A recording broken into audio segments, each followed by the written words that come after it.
How's it going, ladies and gentlemen? Welcome all back to some more Elden Ring. Do you like that cheeky little gesture that I was doing?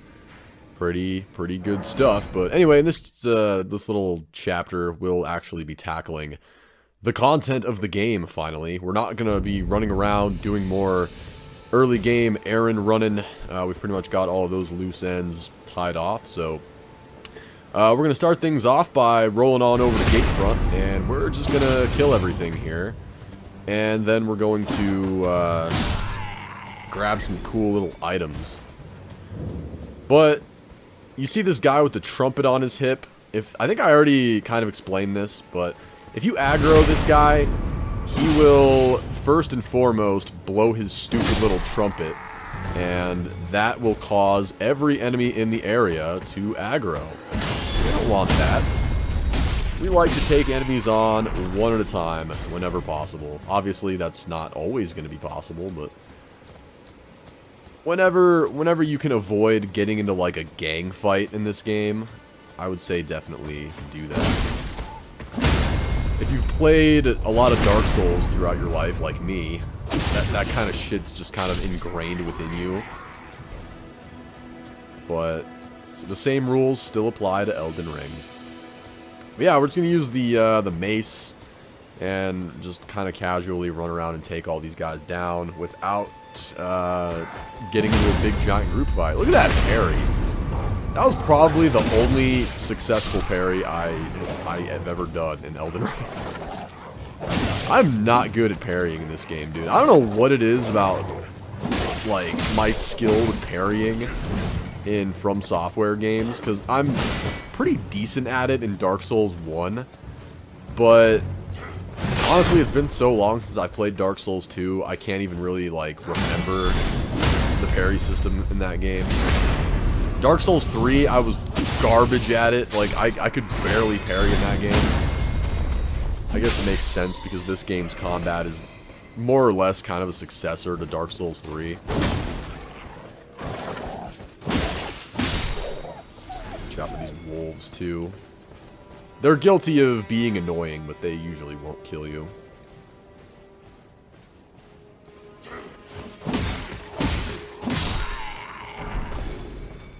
So where we're actually going is down those stairs to our left right there. We'll go down into the little underground passage and grab some pretty important stuff, actually. We get none other than an Ash of War and the Whetstone Knife. The Whetstone Knife is used to infuse your own weapons with different Ashes of War so that you don't have to go to a blacksmith to do it. So if you find that item right there, smack dab early in the game, you can infuse your own weapons with Ashes of War at grace sites. So this guy is definitely the hardest guy in this area, if you couldn't tell by just the fact that he is obviously getting paid the most out of all these gentlemen. He's got the shield, he's got the spear, he's got the sick armor, but he's really not that bad if you take him on a little carefully. Of course, I forgot to kill this guy before I started this little kerfuffle, so... And that... Wow, okay, we got a nice 3 versus 1. Can I handle it? Can Past Cody handle it? It looks like he can. Looks like Past Cody is winning. Or at least took down that one guy. He's yesterday's news. Yeah, early in the game we do a lot of guard counters, but I don't really do a lot of guard countering throughout the playthrough in general, because I don't use shields a whole lot. And by that, I mean I don't really use them for blocking. There is a shield that I use, but I actually don't use it for blocking, believe it or not. I just keep it on my back and it gives me like a stamina buff. But we're not going to be getting to that until later, so this isn't even relevant. Yeah, you can kill this guy really easily if you just circle around him and backstab him like that. If you're brave, you could try to parry him, but this early in the game, depending on what weapon you've got, the risk versus reward ratio with parrying can be a little bit blech. Can be a little poopy. I feel like Elden Ring's parrying is slightly underpowered. Like, I feel like for how difficult the parrying is to pull off, you should get a little bit more damage out of it. Hey, maybe that's just me. People typing in the comments furiously like, "Get good, loser! Get good! It's that easy!" I know, okay? But yeah, now I think we're going to the, what the fuck's it called? Coastal Cave? Coastal Cave is a pretty good place to start in terms of stuff to do early in the game to get some level ups rolling and get some items and just get shit done in general. There's a boss there that's also really, really easy to take down. Oh, sorry about the weird transition. My computer decided to randomly pull some bitch moves. So, we're back, and we're actually not going to the, Coastal Cave just yet. I thought we were, but we're actually going to, knock out these first two dungeons. I think one of them is, Stormveil Catacombs, and then there's another one kind of, like, right next to it. So we end up doing those first because they're really easy. They're actually, like, even easier than the Coastal Cave. But if you want to do Coastal Cave first and get box quests, pretty much, at least the first part of it finished, you could do that because it's actually really easy. But I guess I opted to do this first. The Death-Touched Catacombs. So in this area, we fight some skeletons, I think. Wait, usually when you're in the catacombs, you're fighting either skeletons or those really annoying little green goblin enemies. But if you are fighting skeletons, the mace is a really good way to go, because the skeletons take more damage from that type of weapon. Is it a... I think it's considered a strike weapon. Yeah, I think skeletons take more damage from just strike weapons in general. They also take more damage from holy. So if you can manage to do some holy damage somehow, you can kill them really quick. But this early in the game, with, you know, pretty limited resources at our disposal, we're just going to go a whomping and a chomping. Be careful as you make your way through this area, because skeletons will just kind of spawn and surprise you. What? I guess I was getting invincibility frames. I was like, this dude's like wailing on me and I'm not taking any damage. That's the power of invincibility frames. It's the power of missing your charge attack. Yeah, if you're really good at parrying, you can have kind of a field day fighting these skeletons. But I'm no good at parrying, man. We've already been over this. The only time not being good at parrying really bites me in the ass is when I go to fight the Crucible Knight. The Crucible Knights are like one enemy where they're just such fucking dickheads. The way that From Software designed the Crucible Knights is just douchey. You get like no attack openings. So if you're not just repping a broken build, you kind of have to parry them. Alright, so honestly, because it's early in the game, I'm going through the catacombs pretty slowly and I'm trying to kill every enemy. For the most part, I would recommend that you don't do that. Like, generally when you're going through catacombs, it's best to just kind of do a boss rush / you know, grab as many cool items as you can. But for the most part, the enemies in the catacombs, and this goes for like the entire game, most of the time, they're not really worth fighting unless you have to. But for the most part, it's pretty easy / better to just beeline through the catacombs and find the lever that opens the door that will take you to the boss. There are some exceptions, though. I mean, the catacombs are usually like, there's usually cool items that you can get, and there's definitely secrets that you can find if you're inclined enough. Lord, oh Lord, are there secrets. I'm getting like PTSD from that one fucked up catacomb that we have to go into later, where there's just nothing but like fake, like illusory walls everywhere, and you have to find them in order to progress. at one point you have to, like, get an elevator to go up so that you can jump under it, and then it's so convoluted. It's so convoluted.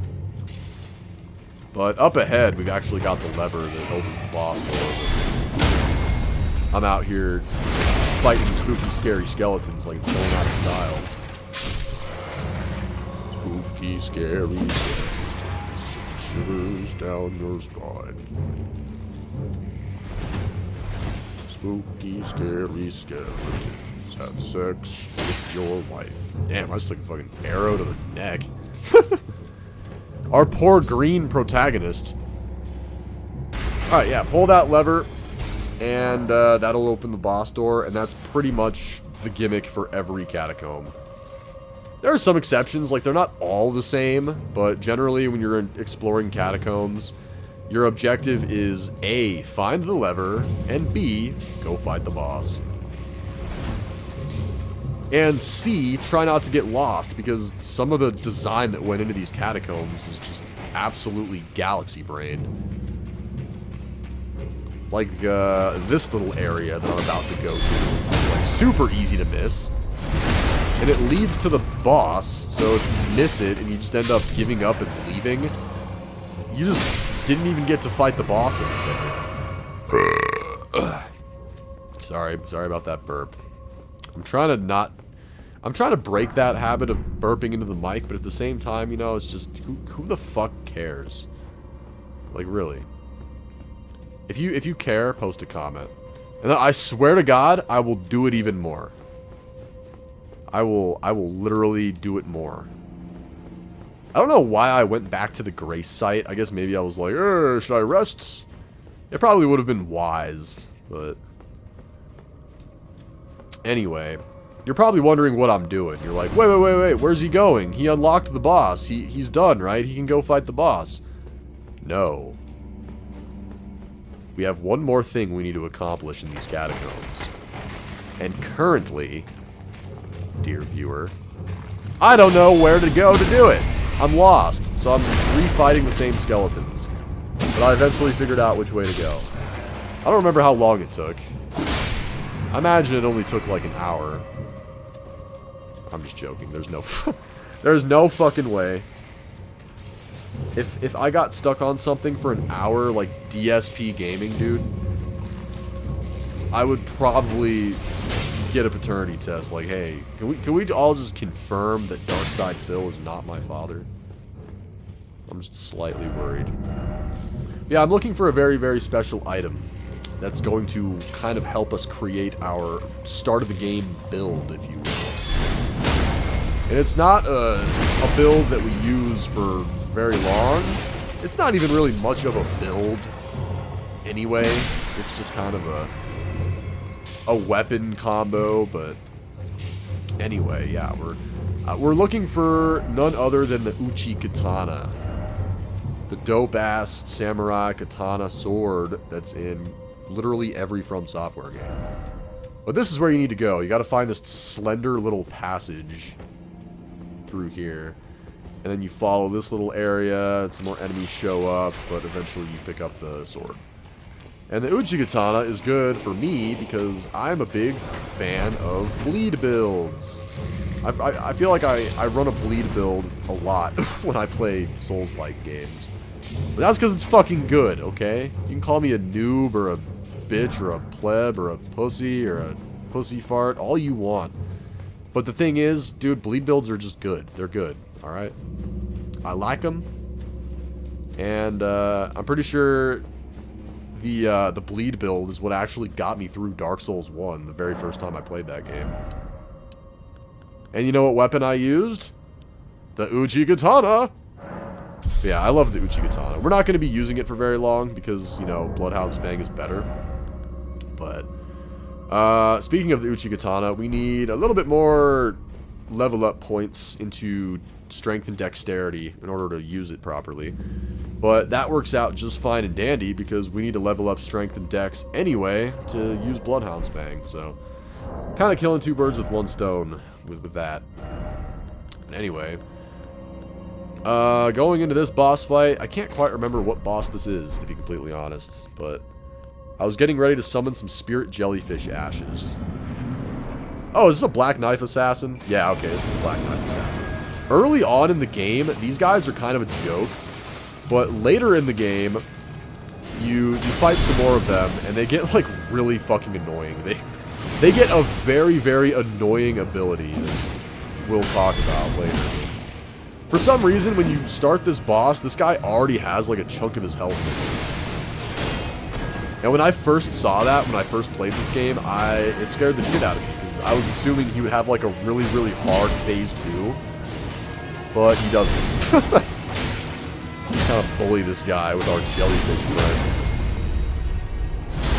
The jellyfish spirit ashes aren't actually that good in the fight, but I swear I have, like, the best luck when I summon them. It's like a little luck charm. I love the jellyfish ashes. Yeah, the jellyfish ashes just kind of pee on the enemy for you. They don't do much damage, but they pee on your enemy, and you get to fucking take advantage of the fact that the boss is distracted because they have a jellyfish pissing all over them. That doesn't make anybody happy. Yeah, that's kind of the main purpose of spirit summons in this game anyway, is you just sort of use them to distract the boss, as opposed to, like, hey, yeah, this spirit summon's totally gonna beat this guy for me, or... Don't expect actual help, is what I'm saying. The fight is still, like, 95% in your hands. Anyway, we'll level up. We'll get dexterity up to 17. Or 16, rather, not 17. And now we can use the Uchi Katana. And as you can see, it has a much faster attack than the mace, which would make sense, but... Yeah, I love the Uchi Katana. I like everything about it.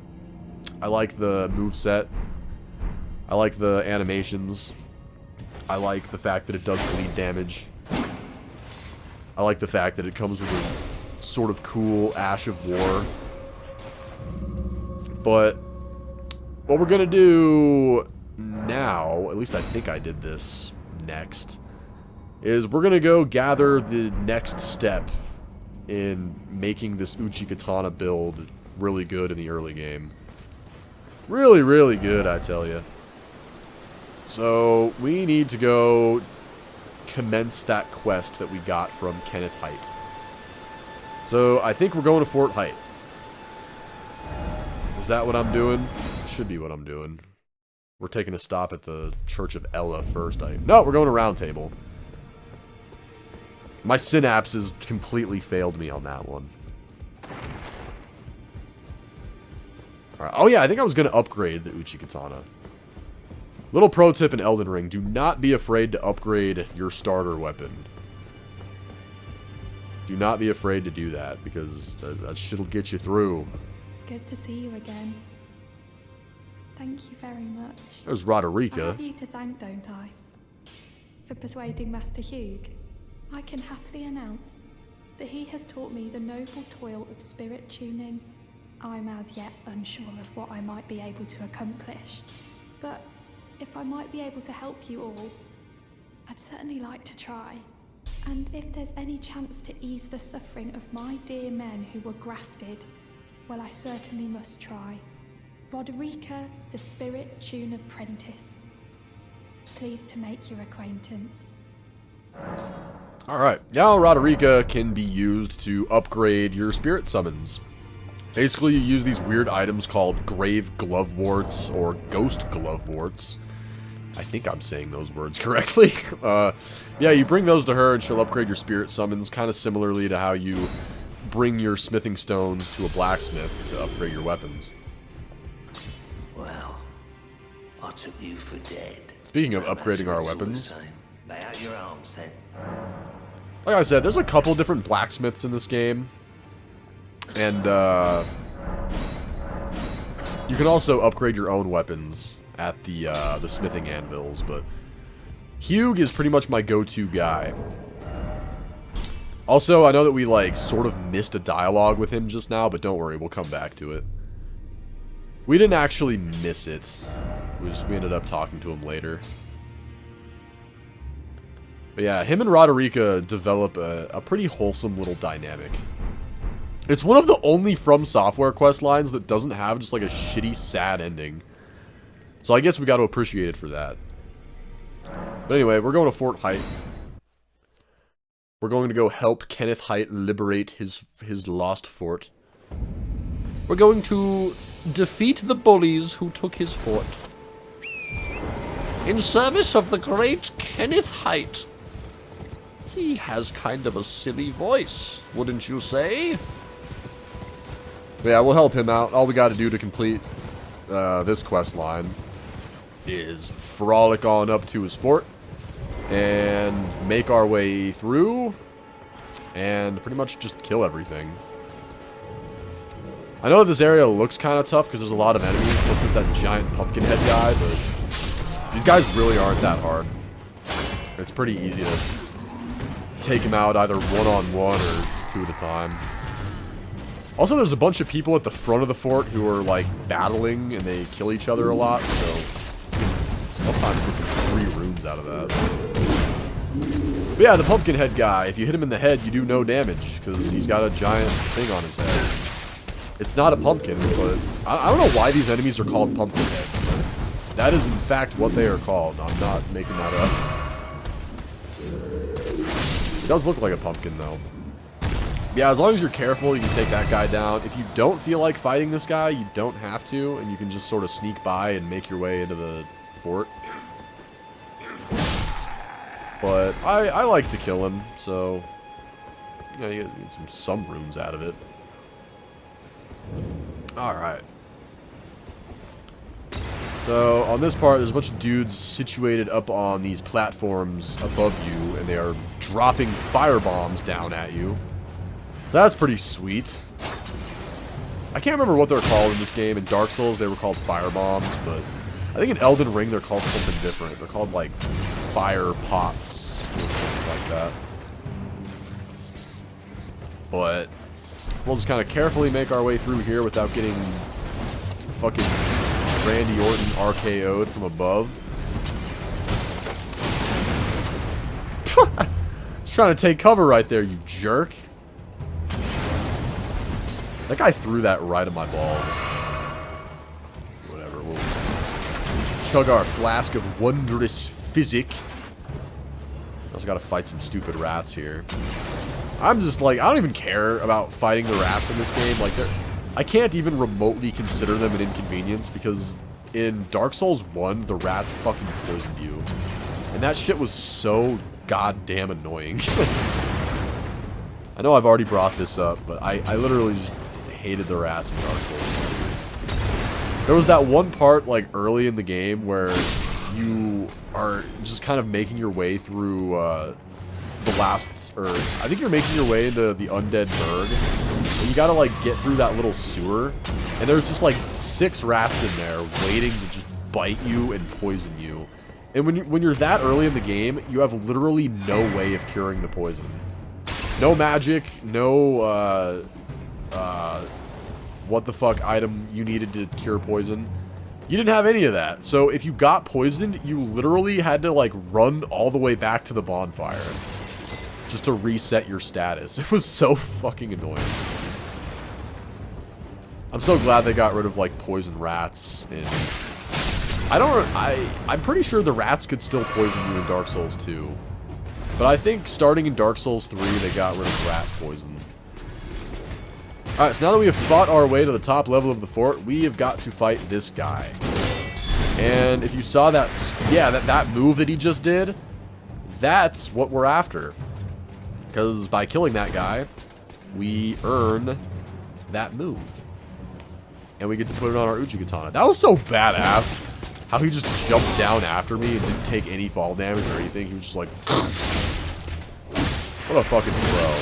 Yeah, as you can see, that shit does a ton of damage, and it also causes a lot of bleed buildup. So, we kill that guy, and then we get Ash of War, Bloody Slash. And we're going to be slapping that bitch on the old Uchigatana. And then we have got a pretty damn fine little early game setup to roll with. At least until we get enough level ups to switch to Bloodhound's Fang, because my god, that thing's broken. Bloodhound's Fang is... ugh. It's good. But after you kill everybody, remember to explore the top level to grab all those items and then climb this ladder, because we get a pretty noteworthy item up here. Dun da da da! Alright, we get none other than the Dectus Medallion. At least we get half of the Dectus Medallion. We got the left half of it. So, if you didn't catch that implication, there is a right side half of the Dectus Medallion that we can find later in another place. And when we put both halves together, something pretty cool happens. I'm not going to spoil it, though. Not going to happen till way, way later. Like, I'd probably call it like the halfway point of the game. But yeah, we'll eventually be putting that Dectus Medallion back together, back into fit working order. And now that we have cleared out Fort Height, we're going to go ahead and put Bloody Slash on the Uchigatana. And I think I opted for a straight up blood affinity. So I should probably explain what the affinity means. When you put an Ash of War on a weapon, you get an option for what affinity you want. And usually there's more than two. Like, usually you'll get an option for, like, quality affinity or keen affinity. It kind of depends on the Ash of War that you're actually putting on the weapon. But, what it does is it affects the scaling, and you can actually use it to change how your weapon scales. You can oftentimes use it to get better scaling off of a certain skill. So if you've got a weapon, say, that's got like a C scaling with dexterity, if you put a different Ash of War on that weapon and then you switch it to a keen affinity, you can often get like dexterity scaling from like a C to a B. And just kind of a general rundown for how scaling works in general in this game. Every weapon, you know, will have like a A scaling or it'll have a certain letter of scaling that denotes how good it scales with a certain skill. So, if a weapon, say, has like B scaling with dexterity, that means that you'll get good damage upgrades out of it when you level up your dexterity. If a weapon has like an A scaling with strength, that means that you'll get really good damage out of it when you upgrade or level up your strength skill. That's kind of a basic idea for how that works. There's just it's a role-playing game, so there's a lot of numbers involved and shit. But yeah, we'll talk to Kenneth Height. Waiting for you with bated breath. Did you manage to recapture my fort? Oh, excellent news. Just wonderful. And the knight's dead to boot. Well done, my friend. Well done indeed. I knew I was right to trust you. Now, here's your reward, as promised. Go ahead. It's all yours. And he gives us the Erd Steel Time dagger. for me to head to the fort. I've much to do. First, I'll have to re-establish communication with the demi-humans. What's that look? You don't believe me? Well, under the Erd Tree, commingling with the demi-humans is made possible. Even the vulgar shall not be left behind, under the rule of true order. Which is why I, Kenneth Height, next in line as the rightful ruler of Limgrave, have sworn to uphold it. Just you watch, my friend. Just you watch. Ah, yes. I've been meaning to ask.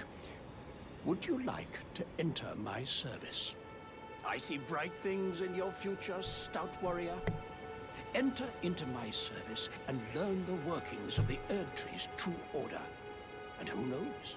Perhaps sometime down the line, the grace of gold will return to those tarnished eyes of yours. What say you? A fine accord, is it not? So this guy sucks ass, but we're gonna go ahead and pledge service just to progress his stupid little quest. I shall await you at my fort. We shall hold a ceremony for your knighting there, I think. I see great things ahead of us. We are truly by the Erdtree blessed. All right. Then, time for me to head to the fort. I've much to do. So he's just going to repeat dialogue. So in order to advance his quest, we'll roll on over to Fort Height. And meet back up with him at his newly captured fort. And we'll see how, how things are working out for him. Sorry, I'm drinking IPA, and that shit makes me burpy as fuck, dude. I don't know why. It's not like carbonated beverages in general do this to me. It's like IPA specifically. It just turns me into a geyser at Yellowstone National Park. I'm about to burp again. Like I feel it coming. Like let me cook, because it's coming. But hey, it looks like Kenneth Haight did a great job re-establishing contact with the demi-humans. Seems like everything's going really well over here. Yep, there's Bloody Slash. As you can see, it does really, really nutty damage. It's also really, really good against groups of enemies that are in front of you. I'm trying to... Holy shit, I almost got killed. Yeah, I'm trying to use it on these guys. Yeah, I killed 2 of them with 1 there. Like, yeah, Bloody Slash is... It's good. It is very good.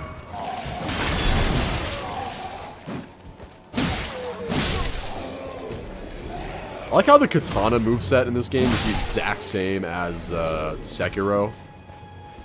Like, he literally has, like, the exact same swing. I just noticed that. But, alright, Kenneth Haight is up here. Ah, you, is it? I suppose you must have seen it by now, yes. The sorry state of my fort. Oh, indeed, it is a foul fate for a land to be without a ruler. One must be found, with haste, and not that awful Godric, but a true and stalwart lord of the proper lineage to take the reins of Limgrave. I'm sorry to have lifted your hopes, but I haven't the authority to raise you to knighthood as things stand. The great Kenneth Haight issues his sincerest apology. But now, I must begin my search post-haste for a true and stalwart lord of the proper lineage to take the... I must for a true... Alright, so more on Kenneth Haight later. So there's a bit of a misconception on this part where a lot of people forget that Kenneth Haight is involved in another NPC questline later, and they just kill him because they're like, oh, I don't need this guy anymore. If you don't want to potentially fuck up some questlines that happen later, don't kill him. Just let him mope and pout at his fort. That's just being destroyed by monkeys, it would seem. But anyway, now we're gonna tackle the coastal cave and do the first part of Bach the Seamster's questline. So, if you can remember, we met Bach. He was all, like, somebody turned him into a fucking tree. So we helped him out of that little situation, and then he's like, hey, I can repay you, but you gotta wait for me to sneak back into this cave. So we're just gonna take it upon ourselves to sneak into this cave and see what's going on. We're gonna poke around. Done? Well. That passive-aggressive little twat was like, you better buy something, or I'm gonna cry. So I used some of my souls, and I was like, you know what, fine. I'll buy something. What was I buying from him? Oh, the show? Yeah, the bow. Duh. You gotta have a bow. Done? Well. I mostly use the bow to try to aggro enemies out of groups and, you know, lure them towards me so that I can fight them one-on-one. That's kind of the best use for the bow in every From Software game. I don't really, you know, I don't use it for straight-up combat. But I do use it for, you know, just pulling people towards me. So that I can fight them alone. get them out of whatever gigantic group that they're in. Yeah, to the coastal cave. I almost think... Oh, wait, no, never mind. There's more items and shit over here. I was about to say I'm going the wrong way, but we haven't actually been to this beach yet, so... Just kind of grabbing items and stuff. Gold pickled fowlfoot. If you're wondering what that does, it's a consumable item, and when you use it, it temporarily boosts how many runes you get from killing enemies. Also, when you see those little glowing skulls on the ground, go ahead and run over them with your horse, because they drop little miniature golden runes.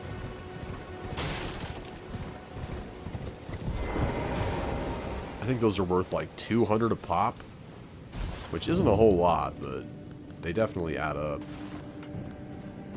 Yeah, welcome to the coastal cave. There's Bach.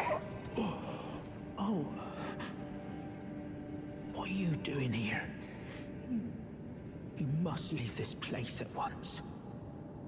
They'll rush in and beat you to a pulp. You'll end up just like me. I kind of doubt that, but... Alright, poor Bach does not seem like he had very much success trying to sneak back into this cave.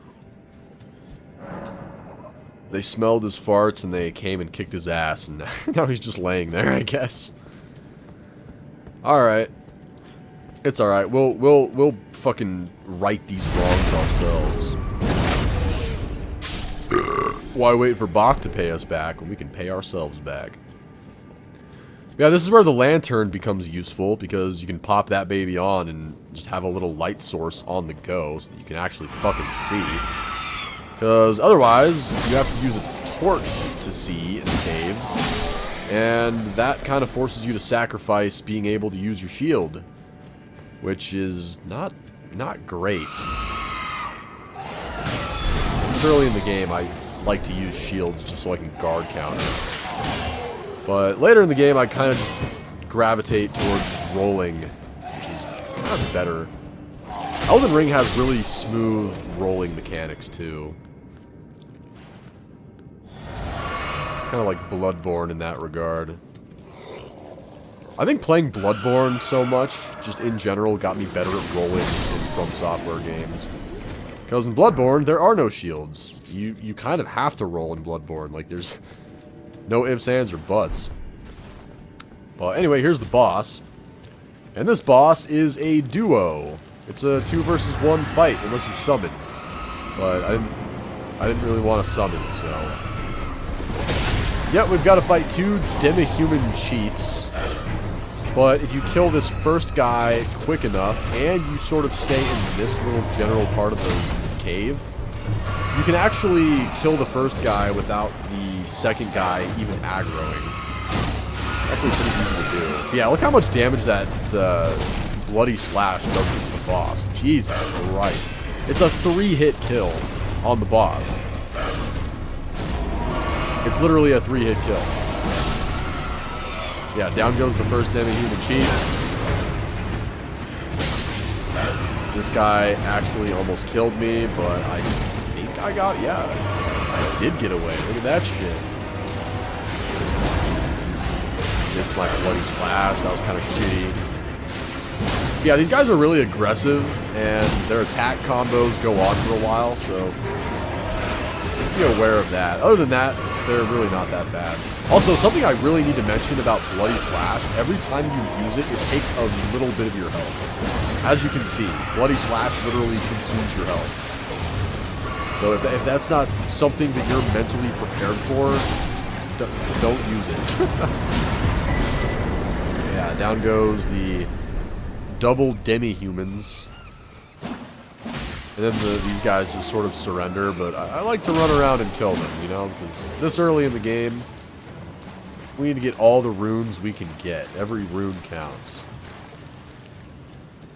But yeah, now that we're all done with that, I think I was just trying to explore.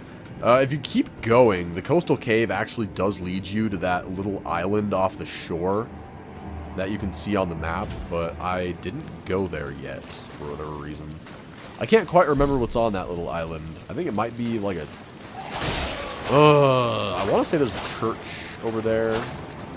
Might be able to get a sacred tear. But do not quote me on that, for the love of God, because I don't remember. But yeah, these little, like, blue... Those blue things, those blue laser-looking things that appear after you fight a boss in a cave or catacomb or whatever. Those just teleport you back to the entrance so that you don't have to backtrack. Get katana, you fucking nerd! Oh man. This has bloody slash written all over it. This little... Yeah, look at this. Yeah. I don't really get a whole lot of use out of that during this playthrough, sadly, because we switched to Bloodhound's Fang, and there's actually like 3 different weapons that I end up using during this playthrough. Because I didn't want to do the whole playthrough just using Bloodhound's Fang, because that would have gotten really boring. So there were 2 other really neat weapons that I kind of branched off and started using. But yeah, I just decided to complete box quest line instead of exploring that island for now. Wait. Is that what I think it is? You got it back for me. My sewing needle.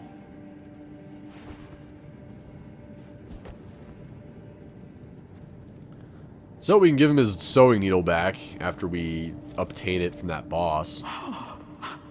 That makes him pretty gosh darn happy. Go and do a thing like that.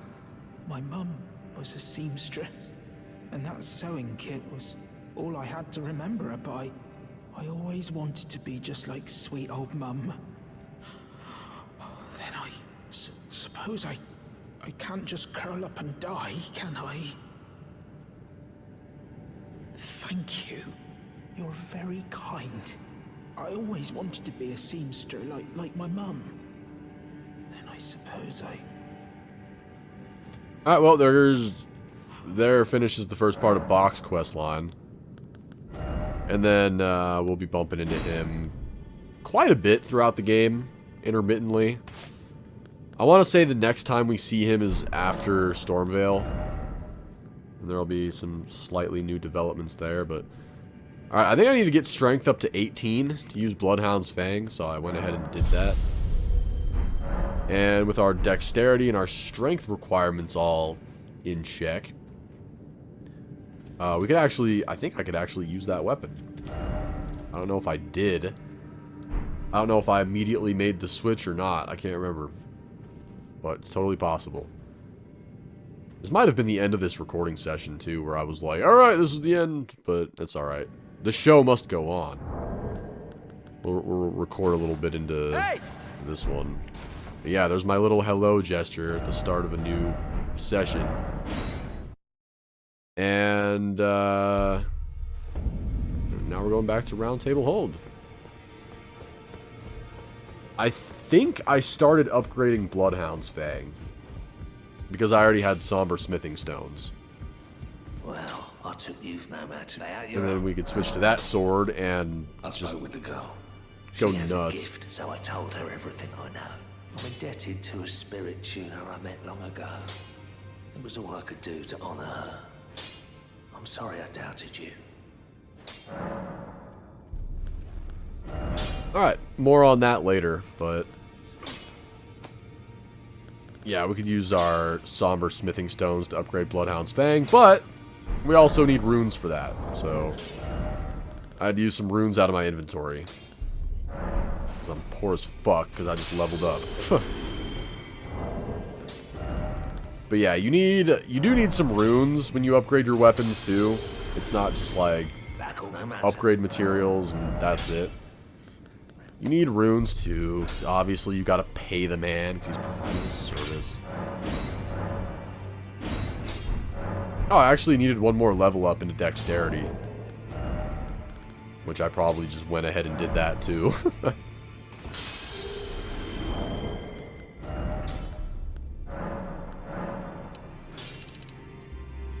I was gonna say, please don't tell me I used all of those. I thought that I was about to use all 15. I was like, what the fuck was going on in my monkey brain? It's all good. Yep, still upgrading Bloodhound's Fang. So Bloodhound's Fang is already at +3, like, right at the start of the game, so that's pretty sick. A weapon that already shreds, and we've already upgraded it 3 times. Or 3 times or twice? Oh, I wasn't paying attention. But yeah, now we're going to go to Eggheel Lake North. I don't think I fought the dragon yet, but... Oh yeah, we're going to go meet up with Yura. An NPC that we haven't met yet, I don't think.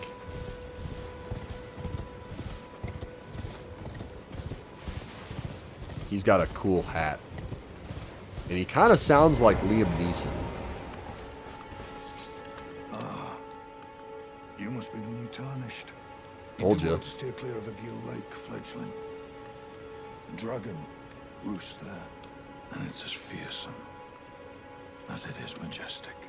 So, Doesn't have a very particular set of unless skills. you're mad, or wish to be burned alive, stay clear of the lake. Don't be a fool. Turn back before it's too late. Don't. Alright, so this guy warns us about Flying Dragon Eggheel. I always thought it was kind of funny that his name is Flying Dragon Eggheel. Like, they had to clarify the fact that he is, in fact, the flying kind of dragon.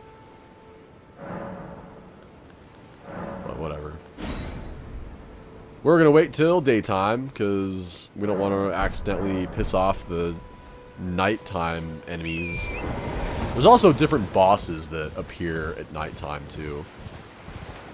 But, hey, we're back at Summonwater Village, and we are going to take on the Tibia Mariner. The goddamn easiest, most joke boss fight of all time. This guy he is absolutely pathetic. It's hilarious. But, yeah, all you gotta do is, he does this, like, annoying disappearing act sometimes, where you gotta, like, figure out where the fuck he's at, and I had a hard time with that when he did this. I was like, where the fuck did he go? But yeah, when the Tibia Mariner is easy. I don't even really have like a strategy I could really give you, except just, you know, stay on your horse, I guess, and just run him down and attack him. And then when he does attacks, his attacks are like so obvious. So you just kind of get out of the way. You just ride your horse in a different direction when he does an attack.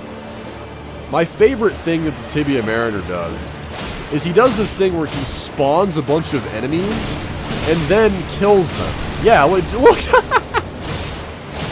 he kills his own guys constantly with his own attacks.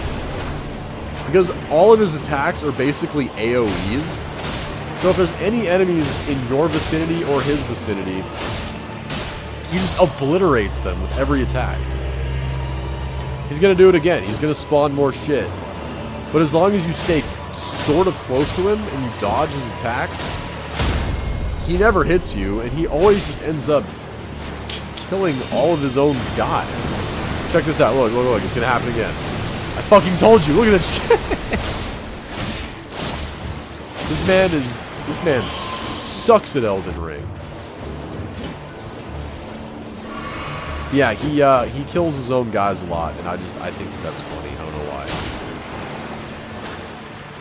Probably because it's like one of the only things he can actually do.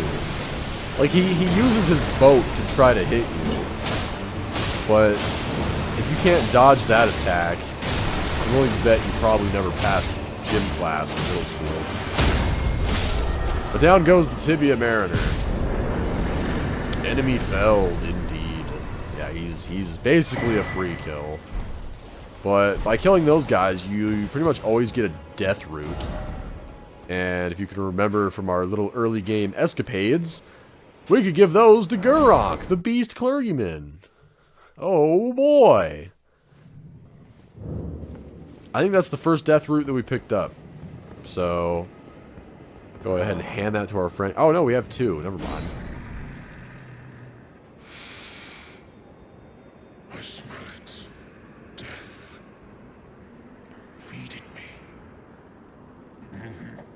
guy kind of sounds like Sauron from the Peter Jackson Lord of the Rings movies. Tarnished. Bring more death. Tarnished. Build me an army worthy of Mordor. Feed me more. Alright, so he gives us the claw mark seal and a beast eye. And then we'll go ahead and give him another death root. I am not sated. Feed me more death. And we get Bestial Sling, which is an incantation. It's actually not super bad. It's not too good, but it's not bad. I don't know. Bestial Sling is okay. But yeah, if you don't know what seals do, because he just gave us that seal, you have to equip a seal in order to cast incantations. Seals are to incantations what staffs are to glintstone sorceries. But yeah, we'll go ahead and upgrade. Did I upgrade anything? What the hell was I doing here? I guess I wasn't doing shit. Well, you're back. Ah, then you met Blythe, did you? Wonderful. I'm glad I pointed you in his direction. He's boorish, blunt, and couldn't find his nose with both hands. But he's a good egg. I think the two of you are sure to find the best in one another. Goodbye for now. Alright, go ahead and give Kale a little update on our friendship with Blythe. Basically just like, hey, yeah, I met that dude and we killed a guy together and it was fun. We made friends. You were right. We did hit it off. But yeah, over here we find, I believe, oh, this is a cave. Never mind. This is Groveside Cave. The place that we go to after this, I think, is the Stormveil Catacombs. But yeah, we're basically just knocking out a bunch of super easy early game dungeons. Burps and dungeons. Dungeons and Dragons. But yeah. Gotta get the old lantern out. But yeah, definitely make sure you buy the lantern, especially considering how cheap it is. It's way better than the torch. I mean, the torch also doubles as a weapon, I guess. Like, you can actually use the torch in combat. Like, it counts as a weapon, but it's not, like, super good. Like, yeah. I don't know why I just jumped in here all recklessly, but I guess, you know, it seems to be working out so far. Yeah, try to kill the big white wolves first whenever you're getting ganked up on by the wolves, because the white ones are tankier and they hurt more. They do way more damage. Overall, I feel bad killing these wolves, though. I'm kind of just intruding on their habitat. That wolf scared the fucking shit out of me. Like, where... Oh, man. Have you guys ever seen that movie, The Grey? Speaking of Liam Neeson, hey, that's a Liam Neeson movie. That movie, The Grey, where they're like, you know, they get in that plane crash and they're all stuck in the Alaskan wilderness and they're getting hunted down by some suspiciously intelligent wolves. It just really seems like the wolves just want to kill them for fun. It's kind of like The Predator, you know, like how the Predator just comes to Earth to hunt for fun. Like, literally, he has no motivation. He's just a dickhead. Kind of like that. The wolves were just jerks. But whatever. I'm sorry. I'm getting out in the fucking weeds here, talking about wolves. Wolves? Did I just call them wolves? What am I, 3? Alright, whatever. We're fighting the Beastman of Farum Azula. I really like his weapon. It looks like a giant version of, like, one of the Blades of Chaos that Kratos used in God of War. But doesn't it kind of look like one of the Blades of Chaos? Yeah, this guy's actually not hard, but I think he actually kicked my ass on this first try. Probably because I was going into full-blown Tard mode here. Trying to get my bloody slash to go off while I'm standing like 2 feet away from him. Yeah, that was... What a train wreck of an attempt. I didn't even get one hit on him. Look at his health bar. It's full. It's full. Shenanigans, I tell ya. Fucking shenanigans. If I hear one more person say the word shenanigans... Hey, Farva, what's the name of that bar that you like to go to with all the goofy shit on the walls? Oh, you mean shenanigans? Sorry, I couldn't help it. But yeah, time for a real attempt. We're actually gonna hurt him this time. It's not just gonna be like his health bar doesn't get fucking touched. Yeah, this boss is pretty cool. I wish that I knew more Elden Ring lore, but truth be told, I don't, dude. What little I do know about the lore is really, really good, and it fascinates me. But I'm not one of I never go out of the way to find the lore. I'm like so lazy like that. I remember when I actually went on kind of a deep dive of the lore for Dark Souls 1. I was like blown away. I was like, god damn, the lore is good. So I know a little bit of Dark Souls lore. Elden Ring, not a whole lot. I know a little bit, but overall, we get the Flame Drake Talisman from killing that guy, which you equip that and it will negate fire damage, so you won't take quite as much damage from fire. It's pretty useful, but I'm not going to use it because there's way better talismans. But yeah, time to level up. We need to get dexterity up to 17. Now we can use Bloodhound's Fang. How about that? I'm just checking in on my Wondrous Physic Flask. That's kind of a tongue twister.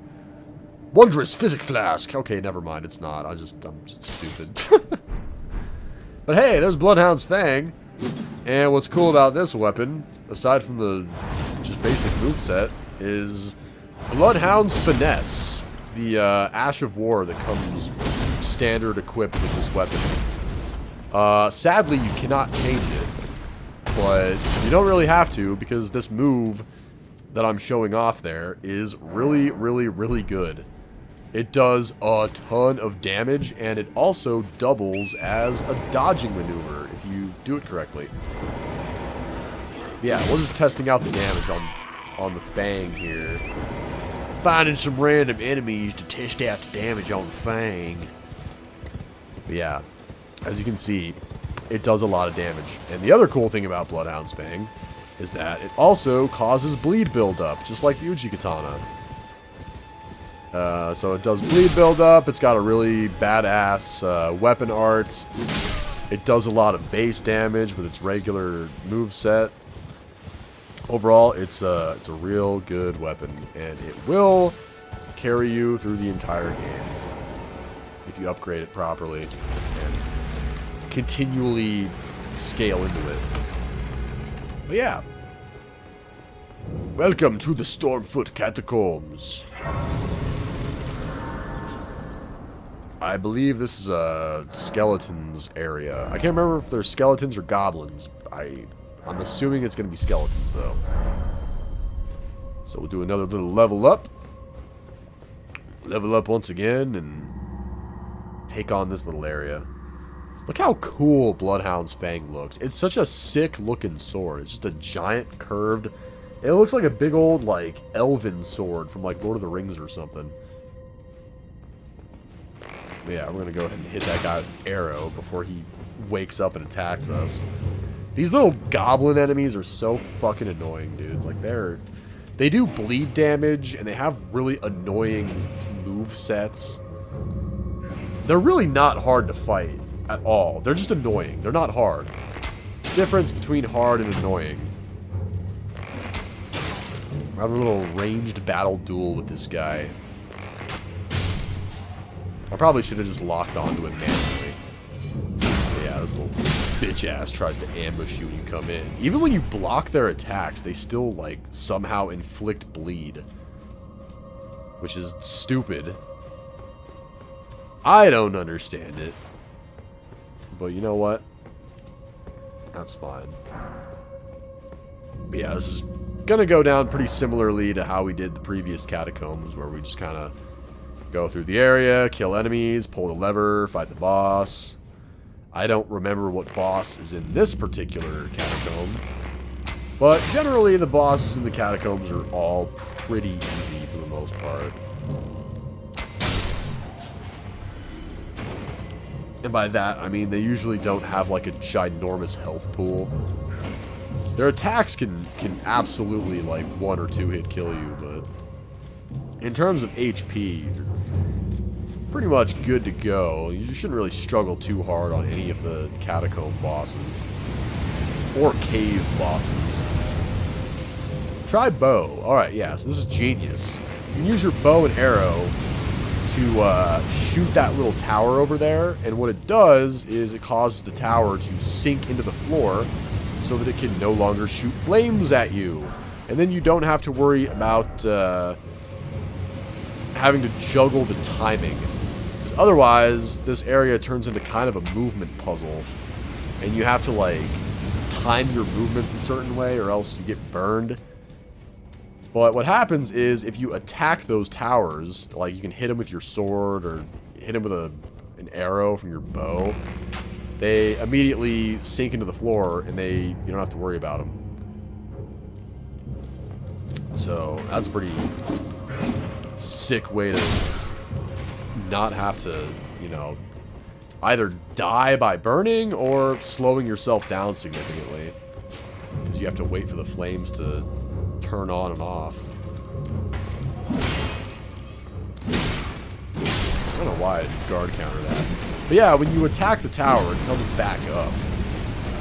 And the flames can actually hit you from every angle. So don't think that you're safe when you're standing behind it. Damn, I'm about to take some serious bleed damage, boy! If that bleed meter would have filled up all the way, I probably would have died. Taking bleed damage this early on is a pretty good way to see God. But if you really want to speedrun Valhalla this early in the game, I would recommend trying to explore the swamp of Aeonia more.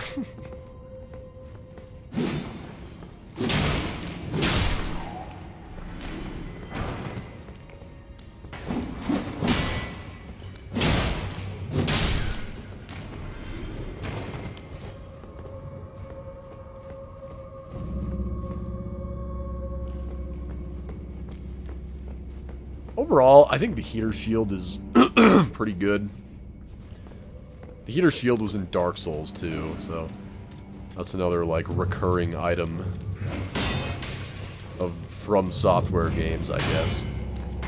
You guys want to know something like really fucking embarrassing? I like something I hate to admit.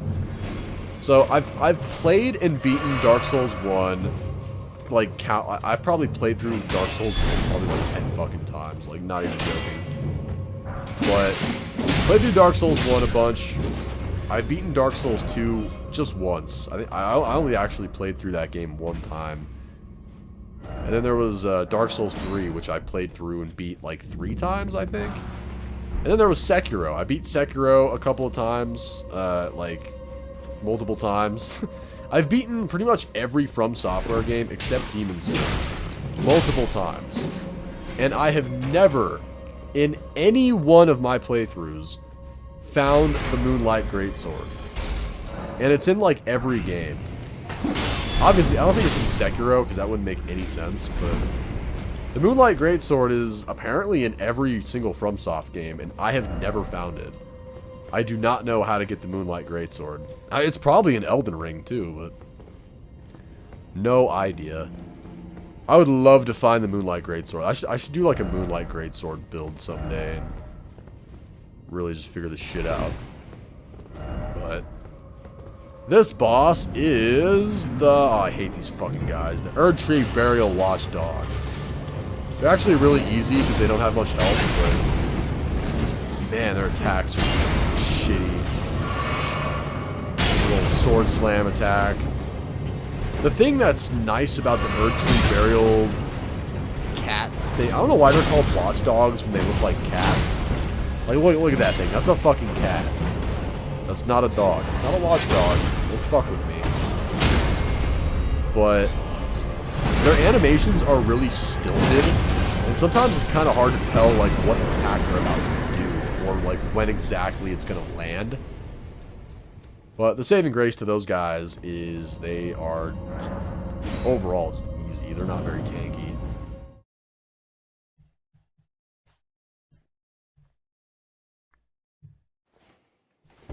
And now we are all done with those catacombs.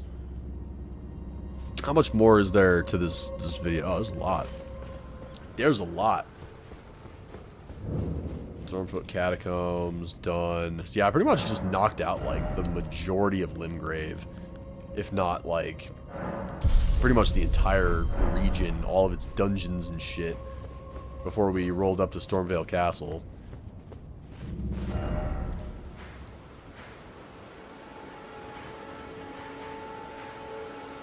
I might be going to Agheel Lake to fight the dragon. Yeah, alright, yeah, we got a dragon fight on our hands. This is definitely when I went to go fight Agheel. I'm pretty sure. Oh wait, was I... Oh, did I forget to level up or something? Oh, never mind, we're just going to round table. What are we doing at Ye Olden Round Table Hold? Like trying to upgrade something.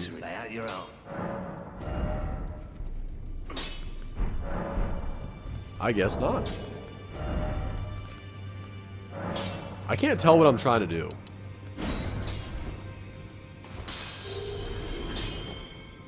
Back no matter. Oh, I actually did have a 4th somber smithing stone. Never mind.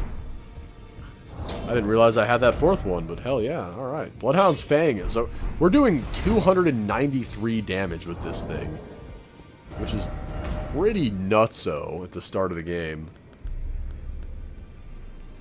But if we go back to the Uchigatana, that was only doing 145 damage, which was still good. But the Bloodhound's Fang is just gonna, like, annihilate bosses early on. Yeah. A little bit of a weapon damage comparison there. But yeah, now we're going to Church of Ella.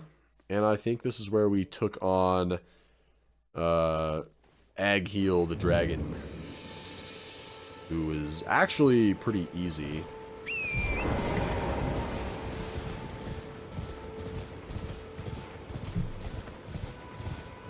The dragon fights in this game are kind of like Skyrim, only in this game I think that they're far more epic and fun. But functionally, they're kind of similar to Skyrim, in the sense that they sort of all play out the same once you understand what the dragons do. But here comes the dragon, he's here to kill all these poor bastards that are worshipping it. Those guys literally built you a shrine, you dick. What the fuck? Yeah. Dragon fights, the dragons in this game all pretty much share the same movesets, with some exceptions here and there. But once you know how to tackle the dragon fights, it's pretty easy. I think everyone kind of has their own little way of doing this, but whenever possible, I like to stay on my horse and sort of alternate between targeting its tail, its wings, and its legs from behind. And the more that you move around in the process of doing that, the better. Because it sort of confuses the dragon and then he doesn't know what move to do. And then when he does do a move, 9 times out of 10 he'll miss because you've already moved out of the way. But yeah, try to stay behind him. Stay right behind them where you can just get nice little shots on their wings, or their legs, or their tail. Although you do actually do more damage if you manage to hit them in the face. So, what I sometimes like to do is kind of get a little bit of distance and then turn around and charge back at them. And then while you're charging back towards their backside, you can usually get like a hit or two on their face, which are fairly good damage. So when they do their fire attack, or they have a couple of different fire-breathing attacks, but we ended up killing him with bleed damage. But when they do that attack where they're on the ground and they start blowing fire in, you know, the whole area ahead of them, you have one of two options. You could either just back way the fuck up and get really far away, or if you're close enough to them, you can charge into them, and you can actually get like a ton of free hits because they get stuck in that fire animation for fucking ever. But yeah, there goes Ag Heal. And now we can go talk to Yura and be like, hey, remember that dragon you told me to be scared of? Pretty sure I killed it. You don't have to be scared of the dragon anymore, Yura. Or accidental gesture. Work, felling that dragon, and as such, there's something you might like to know. The heart you brought back. It's used in Dragon Communion. If you should find yourself overcome by hunger for the heart, yearning for its strength, then seek the decrepit church on the little island off the western coast. You must not forget, though, those who partake in Dragon Communion will one day shed their humanity, their hunger for dragon, their yearning only worsens until the floodgates burst, unleashing eternal torment. The strength of a mighty dragon. Magnificent, but deadly. It's no surprise that Dragon Communion is ruinous. You must not forget those who part their hunger. Alright, we'll be running into that guy later. But for now, that's all we got. And I am getting actually really fucking tired. So I'm going to end the video here. Hopefully you guys enjoyed this part of Elden Ring. I have no idea how long this has been. I've just been sitting here drinking and commentating. So I haven't been paying any attention to the time. But I do got to get a couple things done and then go to bed because I got to fucking work tomorrow. Wish me luck on that. Wish me luck. I'm just kidding. It's gonna be fine. It's gonna be a nice, easy day. So yeah, hopefully you guys enjoyed this video, and I will see you next time.